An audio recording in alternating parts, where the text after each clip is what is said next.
Doe 1. And she met the defendant at around 19 years old through an ex-boyfriend at the time. So she showed up to the defendant's house, and when she got there, she was surprised. Nobody else was there.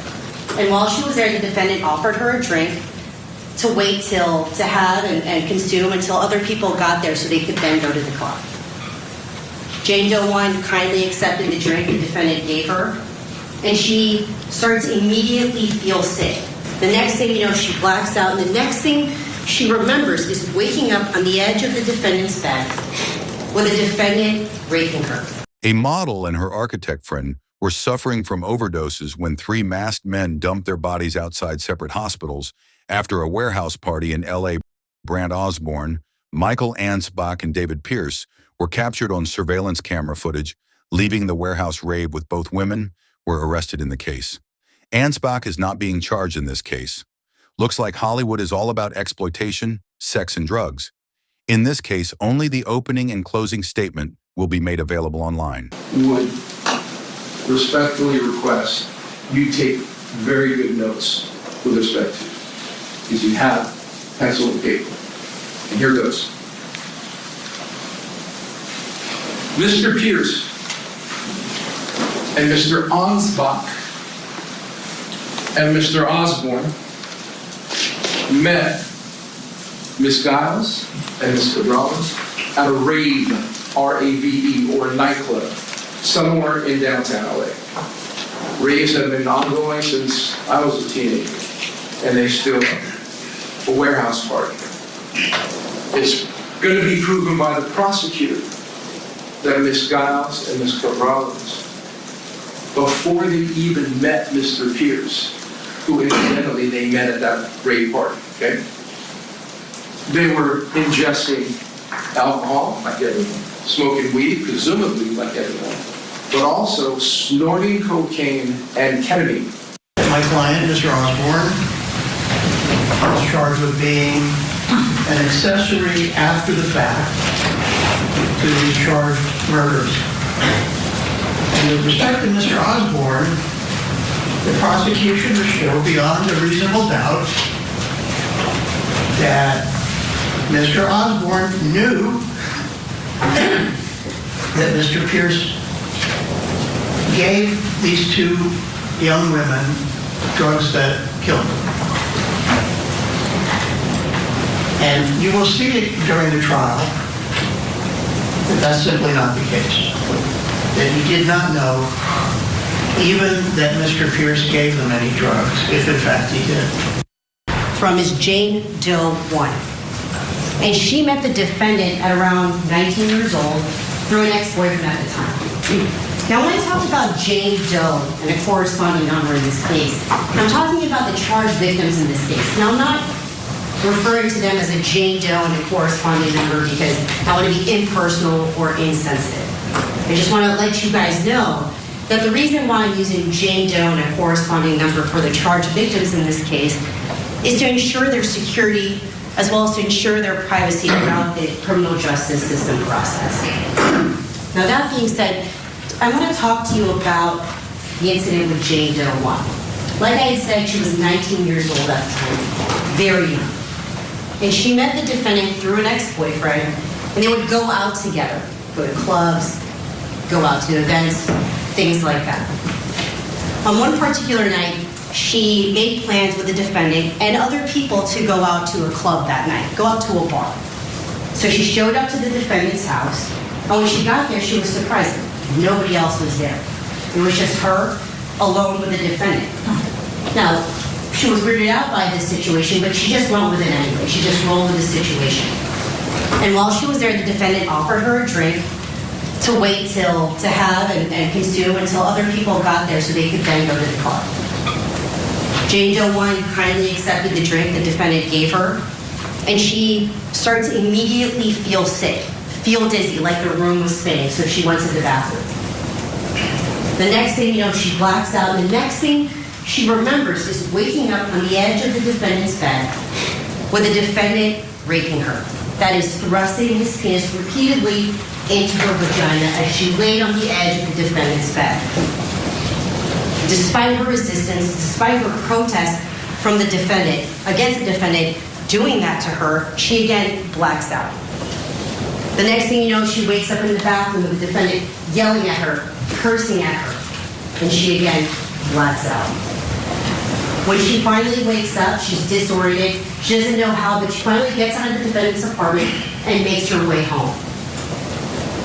Now, when she wakes up and realizes how the defendant had taken advantage of her, she was so overwhelmed with shame, so overwhelmed by the incident and the horror of it, that she attempted to also take her own life. Now, I want to talk to you about Jane Doe number 2. Jane Doe number 2 is someone else you're also going to hear from during this case.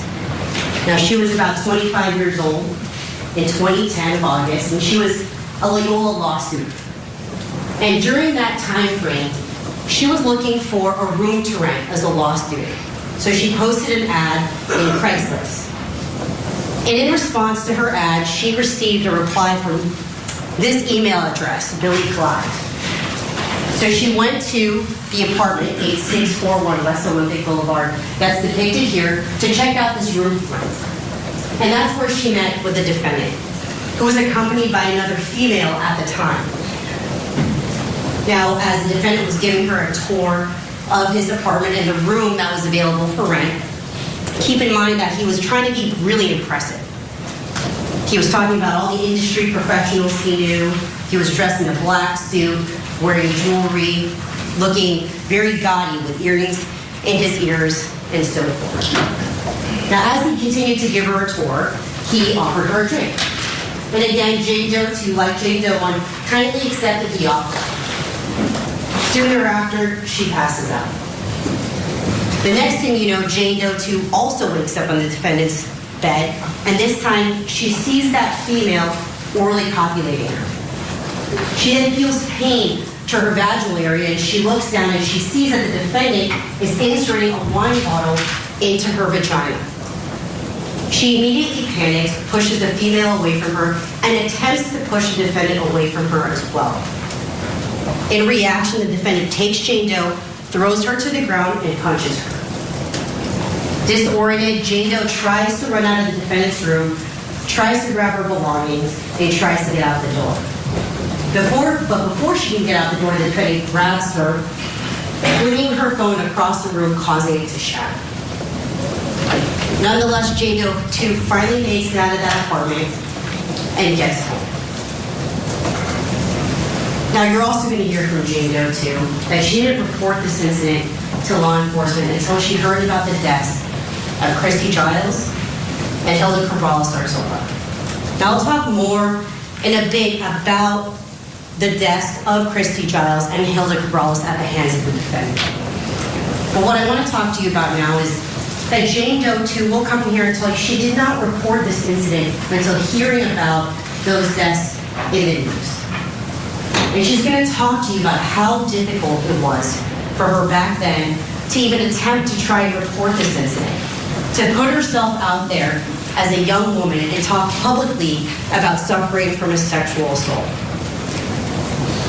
But she's also going to tell you that when she heard about the deaths of Christy Giles and Hilda in the news, she felt obligated, felt that it was necessary to finally come forward, help Christy and Hilda's families achieve justice, and finally tell her story.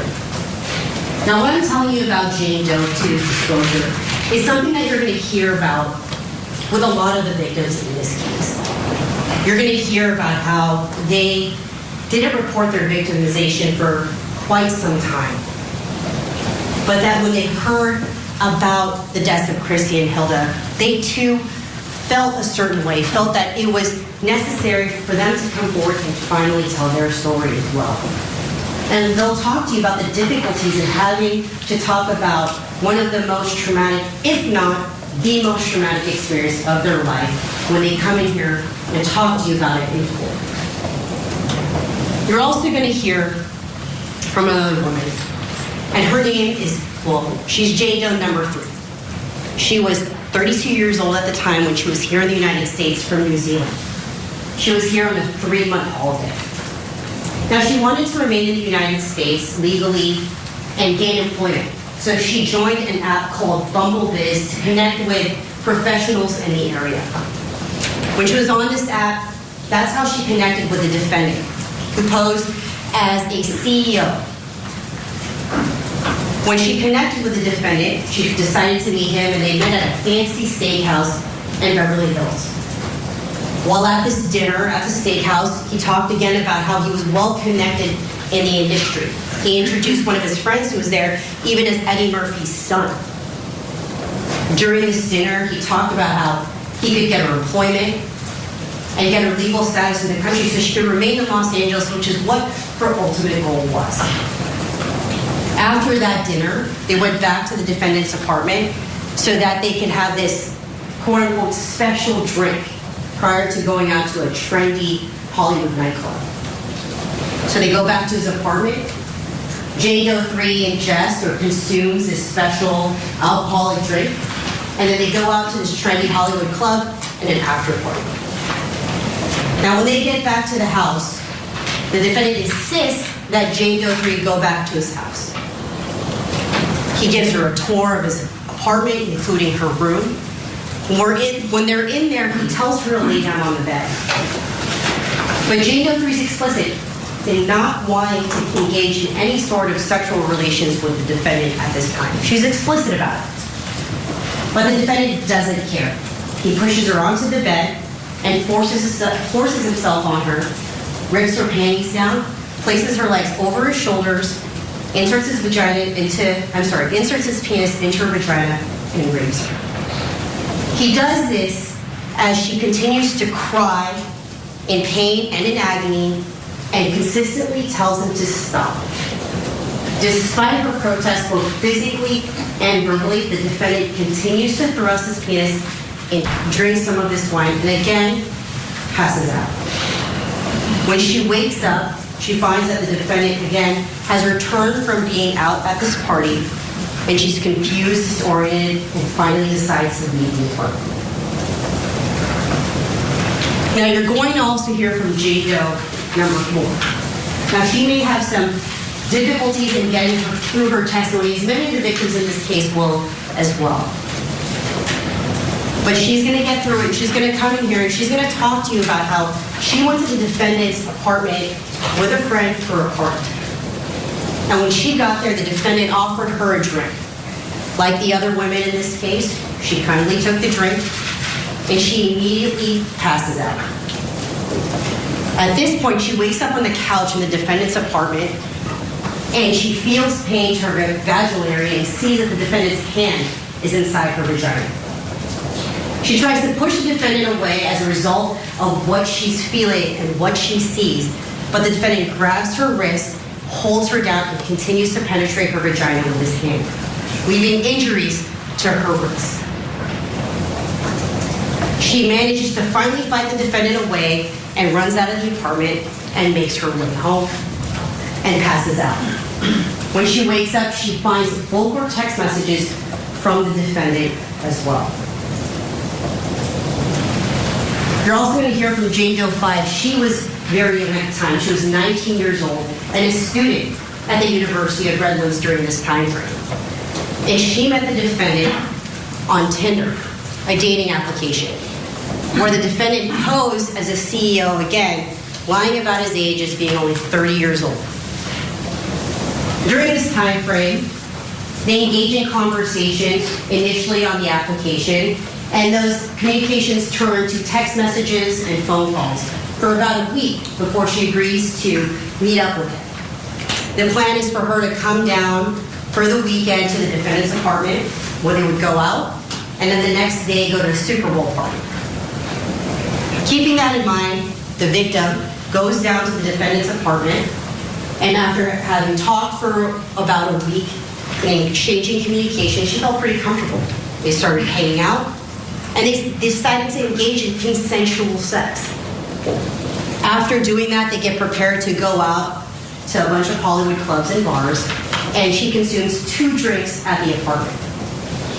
Her, the defendant, and some friends then go to a club in the Hollywood area where her memory starts to get pretty fuzzy. She starts to lose much of her memory of the night. They continue to an after party, and that's her last memory. Her next clear memory is then waking up at 1 p.m. the next day in the defendant's bed, and she asked the defendant, not knowing what happened, exactly what happened the night before, and asked him what happened last night. He tells her, well, you took shrooms, you took cocaine, and we had sex again. Now, by this point, Jane Doe 5 has zero memory of either taking drugs or having sex with the defendant again. Concerned and uncomfortable with this entire situation, she goes with the defendant to the Super Bowl party, but she feels the effects of whatever was in those drinks from the night before. She's so uncomfortable that she tells her friends via text message, other students from Redlands, about how she was feeling. Realizing that Jane Doe 5 was in trouble, her friends take a ride share all the way from Redlands, all the way to Venice, where that Super Bowl party was, to pick up the victim.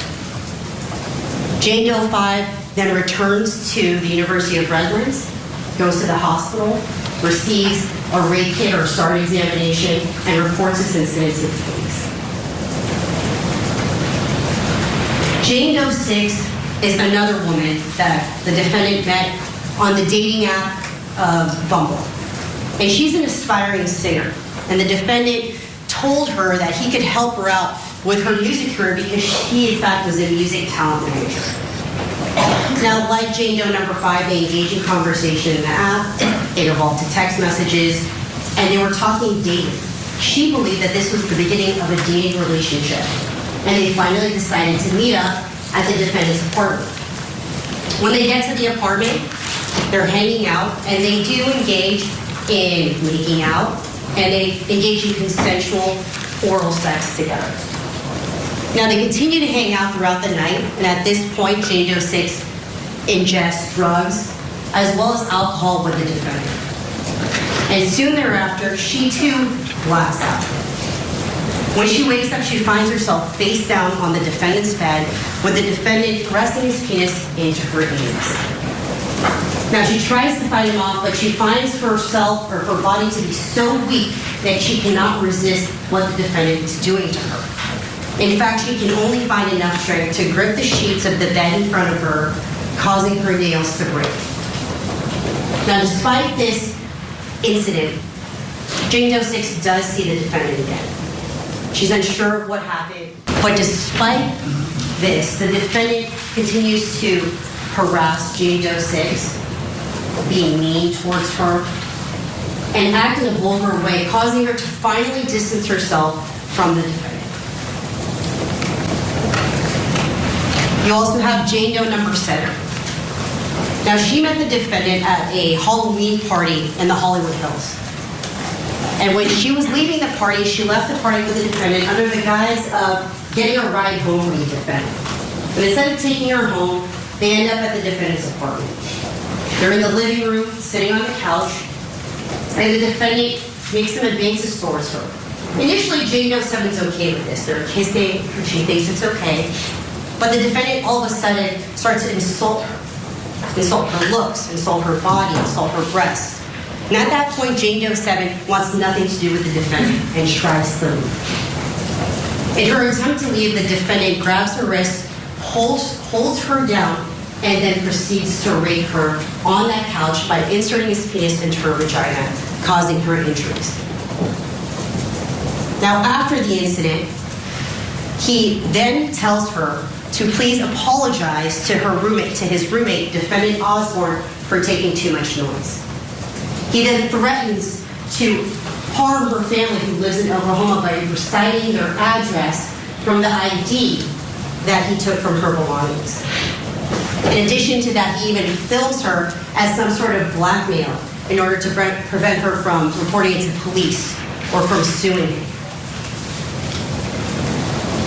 Now, in addition to these women, Jane Doe's 1 through 7 that you'll hear in regards to their individual experiences regarding the sexual assault the defendant committed against them, you're also going to have an opportunity to hear from other victims, other women who have suffered from the same plight as Jane Doe's 1 through 7. Now, in addition to these people, Carrie L. being one of them in 2005, Sarah S. in 2007, Maury M. in the fall of 2007, Susanna L. in 2017, and Jacqueline D. in 2017.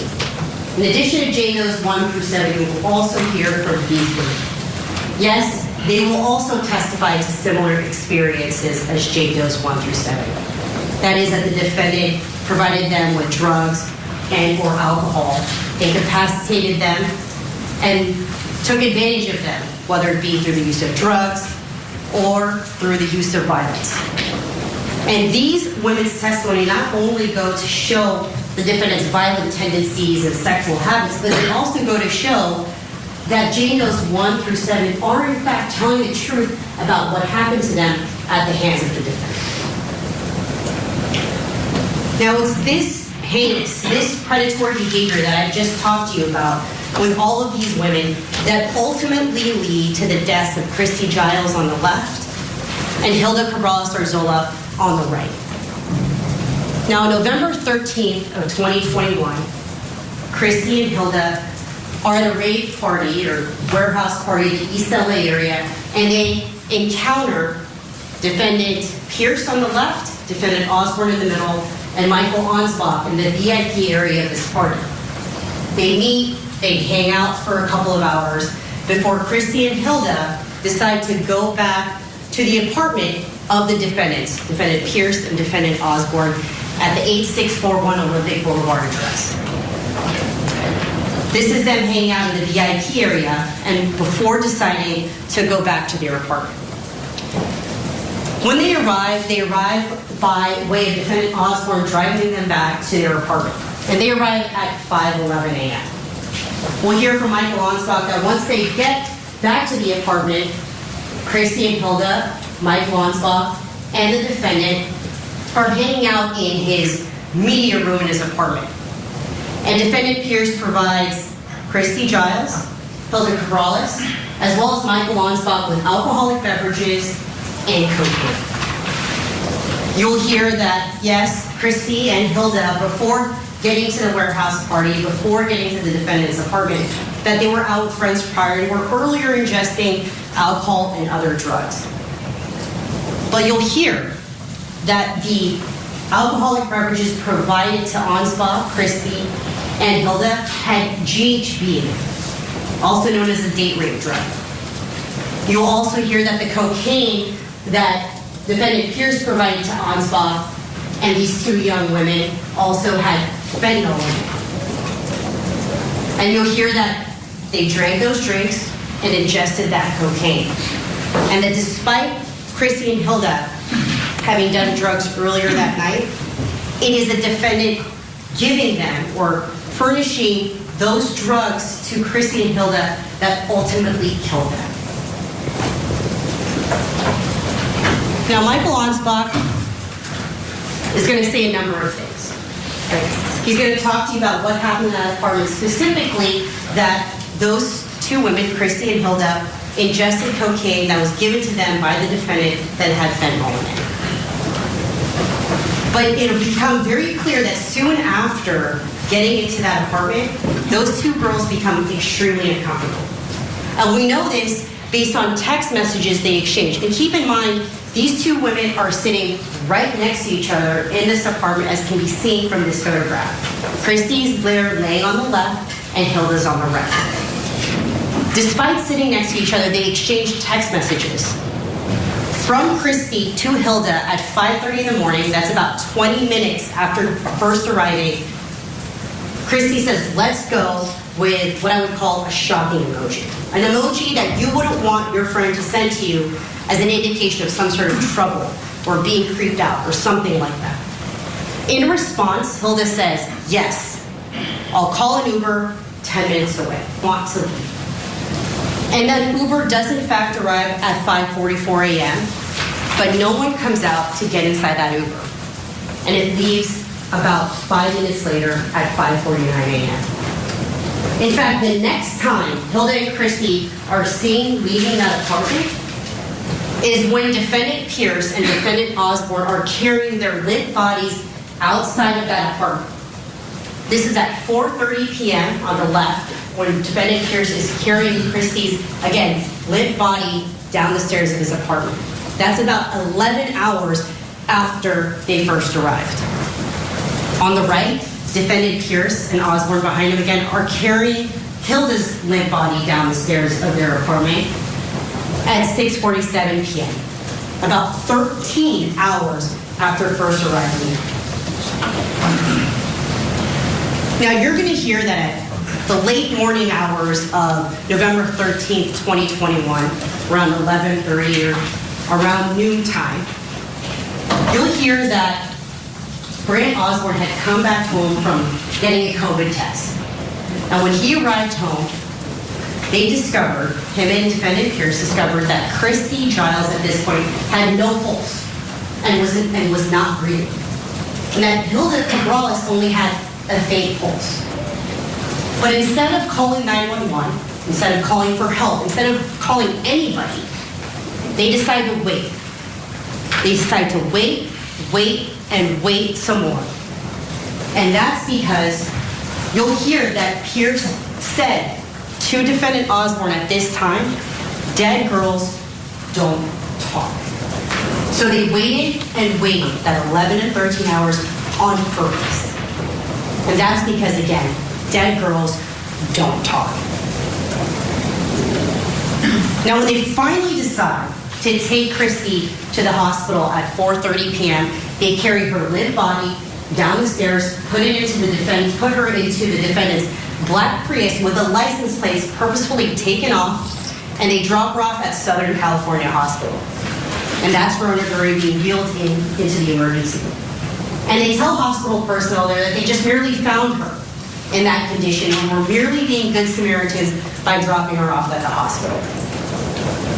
And keep in mind, when they decide to take her to the hospital, they take her to Southern California Hospital, which is 3 miles away from the 8641 West Olympic address, which is circled on that map. The closest hospital to them is in fact Cedars-Sinai, which is only about a mile away, which is the square at the north of this map. But they purposefully take Christy to a hospital that's farther away. They then return back to the apartment and they wait about an hour and a half before then taking Hilda to the hospital. And this is Hilda at Kaiser Hospital when they drop her off in the emergency room. And where do they decide to take Hilda? Like I said, they take her to Kaiser, which is about 2 miles away from their apartment. Again, purposefully choosing a different hospital from the one that they dropped off Christy at. And again, a hospital farther away than the closest hospital to them, which is Cedars-Sinai. Now, what do they do after dropping these two women 2 hours apart from each other, dead upon arrival? Right? They don't get help. They don't call the police. They don't tell anybody about what happened. What defendant Osborne and defendant Pierce decide to do is they decide to cover their tracks. When defendant Pierce and defendant Osborne get home, they strip the bed that Hilda was sleeping in and wash the sheets. She was sleeping in their roommate's bed who was recently out of town, and they wash the sheets. In addition to that, they take Hilda's phone, they turn it off, and they get rid of it so that law enforcement cannot find it. There's drugs in the house. They also get rid of those so that law enforcement cannot find them as well. Now, defendant Pierce goes even a step further. He decides to research non-extradition countries and how it's like to live in another country. And we know that because his search history on his cell phone shows searches for non-extradition countries and how to live in places like Ukraine. In addition to that, upon his arrest, $30,000 and a passport was also found in his car. Defendant Pierce was ready to leave the country and evade prosecution. That is not something an innocent person would do. Now, during this trial, the evidence will definitely establish that that defendant Pierce sexually assaulted all of the Jane Does in this case, the prior women who I showed you, as well as Christy and Hilda. It will also show, or the trial will also establish that defendant Osborne helped him get rid of any evidence to implicate defendant here, in the deaths of Christy and Hilda. The evidence will show that the defendant knowingly gave Hilda and Christy GHB and fentanyl, knowing that it was dangerous to their lives, knowing that it could kill them, but he just didn't care. He didn't care whether they lived or died. All he cared about was taking advantage of that. And that's exactly what he did.